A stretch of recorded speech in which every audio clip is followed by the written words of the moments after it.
All right, I'm shooting this before there's one response to the last video, but I'm not going to put it up unless there's a good number of responses, so thank you for your responses. I, unlike many people on the interwebs, like to give credit where credit is due, and I got inspired for today's video from a video of Modern Tactical Shooting. That's the channel name. Retired Special Forces Sergeant Major, full of common sense and real world experience. I'm not copying what he said, but he did inspire me. All right. So the question was, it's a world without a rule of law, and zombies are running around, yo, or could be. You don't know. You're seeing as far as you can see from your homestead, wherever your hold up fires starting, you hear shooting at night and, little firefights. It was a firefight. It's a dangerous world, and no cops are coming. There's nobody coming to help you. There's no fire trucks coming to help you. It's a different world. It's scary, man. What tactical gear do you need? What do you need? You're out tending the cattle, and they're 500 yards from your domicile. That would be a really bad time for 5 guys to show up in a pickup truck and all get out with rifles in their hands. And they mean you ill will, right? So what do you have on your person? It's not the same as today. Today, when I am anywhere oot and a boot, anywhere out and about, I have a handgun, a reload, a knife, a tourniquet, a flashlight. That's today, where there's rule of law. I have told you this before. I clearly think you all should do likewise, if you can legally do so. And I don't interact with bad guys. The number of bad guys out there is significantly less now per capita than it will be after an event. And again, you just don't know, gang. You don't get to say when you're out chopping firewood and splitting it and getting ready to bring it back to the woodshed, and all of a sudden bad guys are there because they heard your chainsaw. You don't got to say, hold on, I've got a whole bunch of really cool tactical gear back at the house. Let me go back there. We'll come back and reconvene. You don't get to do that, right? So what tactical gear do you think you need? You answered that already. Here's what I'm going to tell you. I haven't seen one response. Please let me be surprised.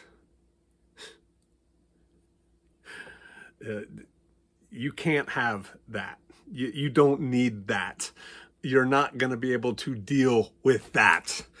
It seems to me, and I have a fair bit of personal experience in the world of the militia and, shall we say, the militant farmer prepper groups, that people love to get kitted out. It's like Barbies for men, right? And some women. And I've got my plate carrier, and I've got these special Delta Force inspired mag pouches, and I have, this here and this here, and I've got these comm systems here, and I've got this helmet that, has all these little things on it because, dude, this is my head. I don't want to get shot in my head. I get it. I took this 6.5, 7 pound rifle, and now it weighs, 13 pounds with all the stuff that I put on it. I've got this much ammo. On the one hand, you're not an infantryman. You're not a special operator. And by that, there's a lot there, actually.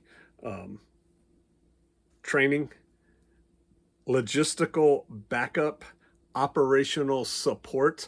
It's amazing. A 12-man A-team in Special Forces, that's the operational unit in Special Forces, is a 12-man team. They are so capable of doing anything. They can go into Lesotho and set up a school teaching English. They can go to the Maldives and overthrow the government. I mean, they're the same group of 12 guys. They're amazing. But what one doesn't normally see, and there's people in the military who don't even see this, is the huge amount of support those 12 guys get to do their job. Forget about Delta SEAL Team 6. Take that, multiply it by 10 for 6 guys. And it's the amount of support they get to do their job. So that's one thing. You don't have that support. It's very important. Infantryman's out there. He's got his, 4 or 5 man fire team. He has his 10, 15 member squad section, whatever, who's part of a platoon, who's part of a company, who's part of a battalion at a minimum, all of which he can reach out and touch and call on for assistance and help and resupply. You don't have that. You don't have that. You don't have, most of you, the training. And even those of you who have the training haven't received the latest training lately. So there's that, in Special Forces, when I was in Special Forces, we were constantly training. Constantly. It's what we did. On stuff we already knew how to do. Do it again. Do it faster. Do it better. Do it harder. Constantly, to allow us to operate at a higher level. The infantry, your basic ground pounding grunt who's dealing with tactical situations and their own version of zombies, they're constantly training. So you don't have that. The other thing you don't have, I'm going to get to an answer. The other thing you don't have, the vast majority of you, be honest, you bought your chest plate carrier in size XXL. You bought your cool tactical shirt that's like breathable in the middle and it has the camouflage sleeves on it in size, 3X. Dude, who are you kidding? Dudettes, not so much. Who are you kidding? The average infantryman is probably 19 or 20 years old. The average Special Forces guy is probably around 30 years old, average. And, do you know that infantrymen, they're young, they're strong, they're fit. An infantryman, compared to the vast majority of y'all, including me, is fit and strong compared to you. And do you know what they do every single morning? Physical training. I don't know what they do anymore. I've been out for 20 years, but they do it every morning. They go out and they run and they do sit-ups and push-ups and pull-ups and they drag heavy things through the mud. Then they take a shower. Then they eat breakfast. Then they start their day.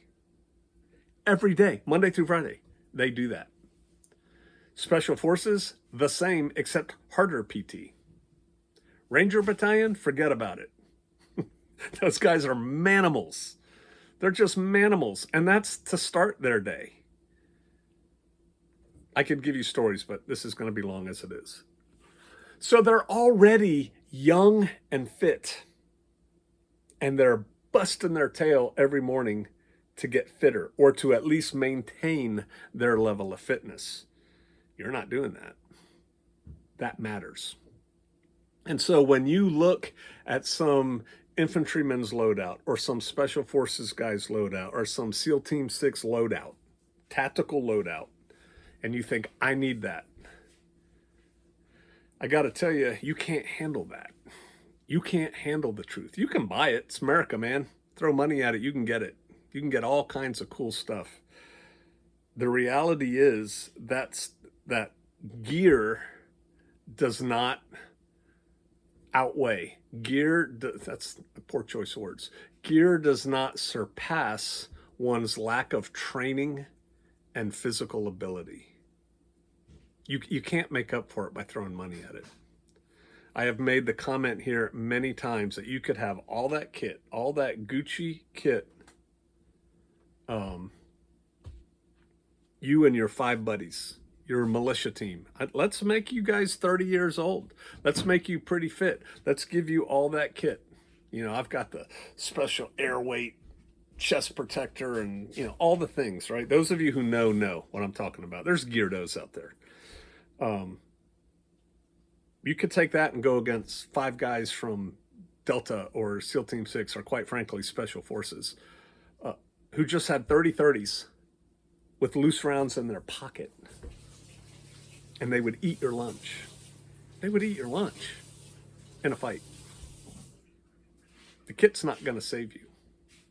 So that's one. Number two, the mission is different. What is, despite the books, I read them just like y'all do, all the post-apocalyptic books. What is your mission in a post-apocalyptic scenario? It's to survive and to help your people survive, right? That's your mission. We're not going out here winning battles. There's no glorious, we're going to plant the flag for the motherland again or whatever. Dude, you're trying to survive, and you're trying to make sure your people survive, I hope. You don't do that by picking fights. You don't do that necessarily by pursuing fights, on the one hand. On the other hand, what was the name we were always using? I think the S2 Underground, or Mike Shelby used it. The Cletus Gang or something like that. Oh man, what was his name? It doesn't matter. There's a gang of redneck hillbillies, or the gangbangers, if you live in the suburbs or the city, that are making their way towards you. When that fight comes, it doesn't matter that you're not a Green Beret. It doesn't matter that you're not an infantryman. It doesn't matter that you haven't seen 30 years old for a couple decades. It is what it is. The fight is on.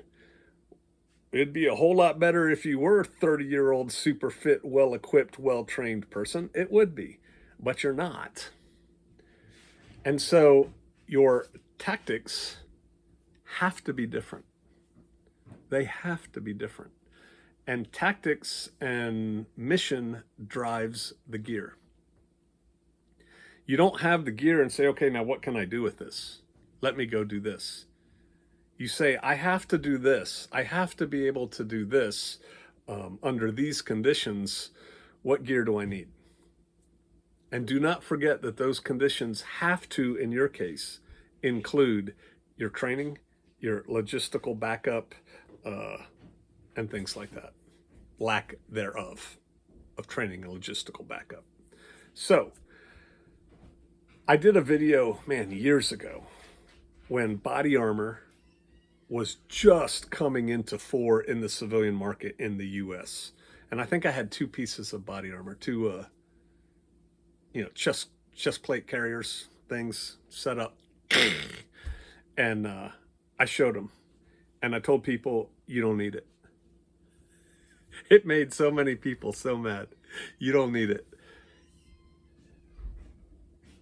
I went my whole military career, except for the very end, without using body armor, hardly at all. We'd used it a couple times, but hardly at all.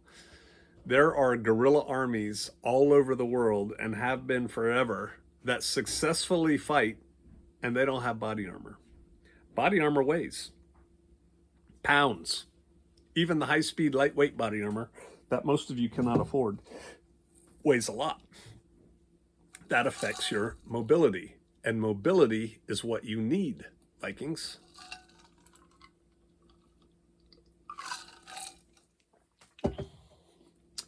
Ounces equal pounds, and pounds equal pain. There's a poster out there. It looks like one of those motivational posters that they used to hang in offices. Persevere, blah blah blah, and some cool little thing. And it had the M4 SOP mod, Special Operations Program. I don't know. The Special Forces at the time, M4 with all the Gugas that could go on it, and it said M4 SOP mod, Barbies for men. Right? Because I can put this on, I can put this on, I can put this on, and people do. I see it all the time. I watch the videos. They hang so much stuff on their rifles. It's ridiculous. What I can tell they haven't done is do the things they're envisioning doing with that gear for an extended period of time, 3 days. So, cutting to the chase. When you have to fight with this tactical gear, and that's why you have it, right? You have it in case you have to fight, to give you the edge so you can win and persevere and all that, right? That's why you have it. You don't have it to take a picture all kitted out in your bedroom or your living room. Those pictures kill me. With brand new shiny kit that doesn't even have mud on it or frayed, or, it's just, I get to dress up and look cool. That's not why you have it. I have a lot of kit. It's not why you have it. You have it so that you can win and persevere. What I'm telling you is to consider, here we're getting to the point, less is more. Less is more. You have to be able to move. Shoot, move, and communicate. Sustain. Shoot, move, communicate, sustain. They added that after I got out of the military. You have to be able to shoot. It kills me how many people own rifles that are not even zeroed. They're not even zeroed. I was talking to somebody last night. Well, my glass is zeroed, but I haven't zeroed my iron sights yet. And I'm thinking to myself, you got that exactly ass backwards. Backwards. You zero your irons, then zero your scope. Why do you have a scope? Just ask them. Because that scope adds a pound. And if you have to go from here to there and do this, that, and the other thing, can you do that? A good rule of thumb. We have, I'm not going to share it here, but we have for our tactical security teams, we have equipment lists. They're minimum equipment lists, line 1, line 2, line 3. And what makes people really uncomfortable, because people like spending money on gear. People like hanging this. Look at this cool high-speed infrared white light that I've got right here. Look at that. Look at that. I can read my map and red. I can read my maps, and I can do that. Look at my Ranger pace speeds right here. I can count paces. Look at this on my backup compass, and dun dun dun dun. And look at this cool Right in the Rain pen and this pad, and look at all this stuff, man. I got all this tactical gear. I'm ready to go. We have a very minimal list. This is line 1. This is line 2. There's a caveat. Line 1, very minimal, very minimal. It's why I asked y'all what is your kit, right? Excuse me, line 2. Line 2 is like your combat harness, your chest rig, whatever. It's the stuff that's not in your pockets, basically, but not counting your rucksack. Very minimal. It shocks people when they see it. And I tell people this: if you cannot do 20 burpees with this on, you can set your rifle down. If you can't do 20 burpees with that on, you may not add one more thing. You can't add a pencil sharpener. You can't add a pocket knife. You can't add a little flashlight. You can't add one thing to this gear list if you can't do 20 burpees with it on. PJ, come on. Can you do 20 burpees? Heck no. Not right now. I can't do one burpee. I can't squat. Guess what? I don't have one thing extra on that kit. There's all kinds of things that aren't in that kit. But you need this. You need. Remember the guys with the 30-30s and a handful of shells? It's not the Indian. It's not the arrow. It's the Indian. So that's our standard. If you have to be able to do 20 burpees with your kit. If you can't do 20 burpees, this is the bare minimum kit. You still need it. You're probably going to die because you can't fight. If you can't do 20 burpees, you can't fight. I just offended some of y'all. I can't do 20 burpees right now. Guess what? I can't fight. Not effectively. You don't need to add anything else to slow you down. Mobility is life, man. You need to be able to scoot and move. You need to be able to get up, get down, roll over there, run over there, hide behind that tree, get up, dash to that rock, get the heck out of here. You need to drag your wife or your husband out of the line of fire. Yeah, it's reality. It's not dressing up and playing Barbie, playing G.I. Joe. And then we have our line 3 gear, which is the rucksack, and it's very minimal. Very minimal. I mean, I bet you the rucksack, I haven't weighed it. The rucksack, just the line 3, 15 pounds? What? And here's the standard. If you cannot ruck, what did I say? I don't want to lie. I was going to say 4 miles in 1 hour, but I didn't.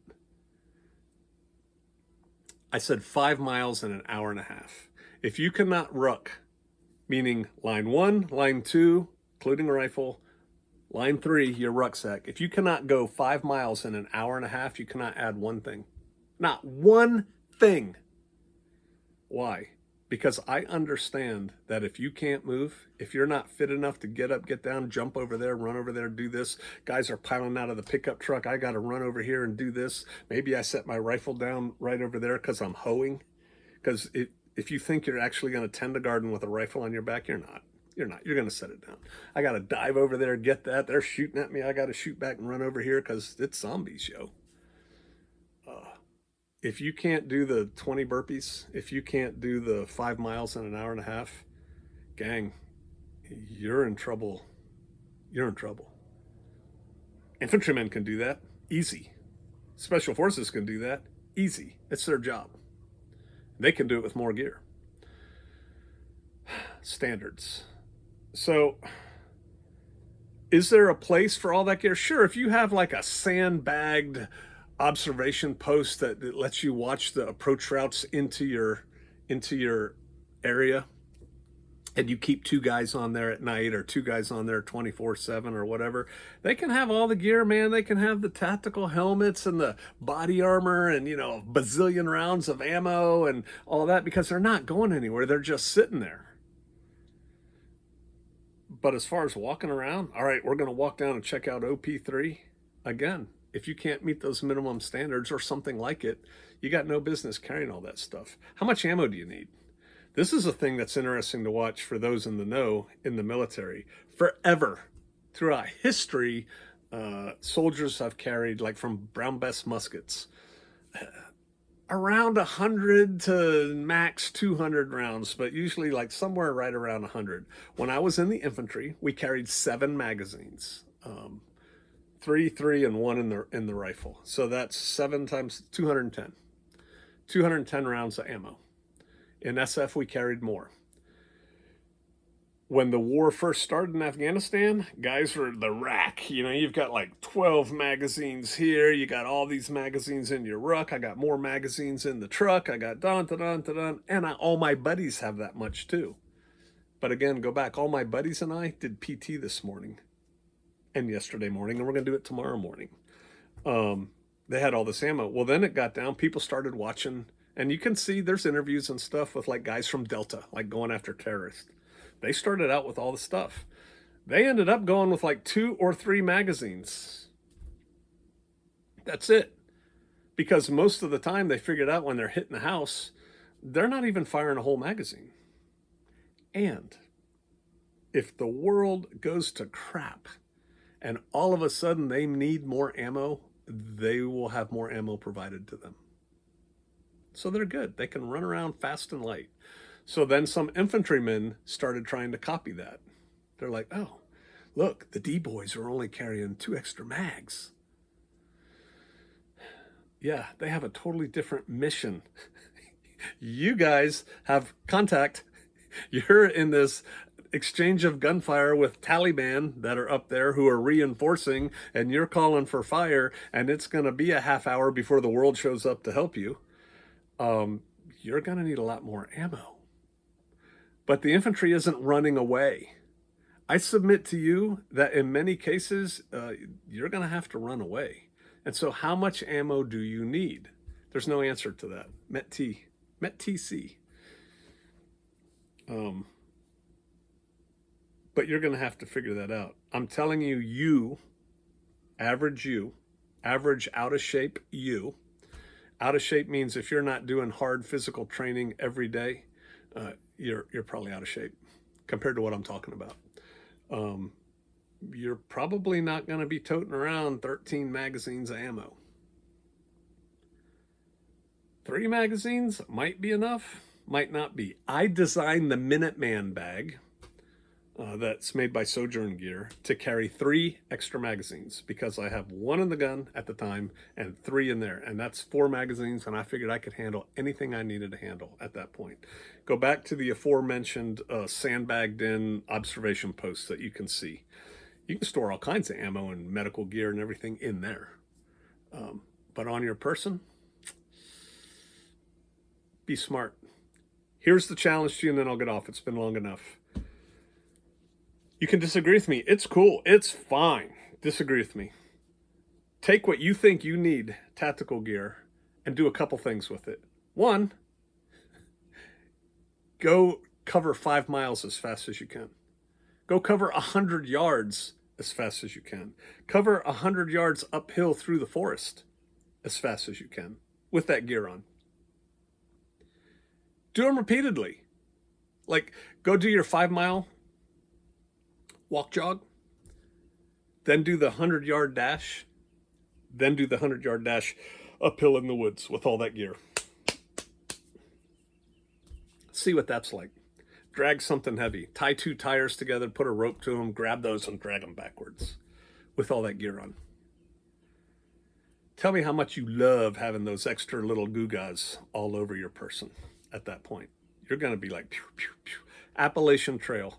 It's amazing. Evidently, I didn't hike the Appalachian Trail. People start the Appalachian Trail. They don't know what they don't know. And within the first 2 days of the trail, they are just offloading equipment. Don't need that, don't need that, don't need that. That point is, you won't have the luxury of offloading equipment if you're running for your life. You should have already been lighter and faster to scoot. So that's it.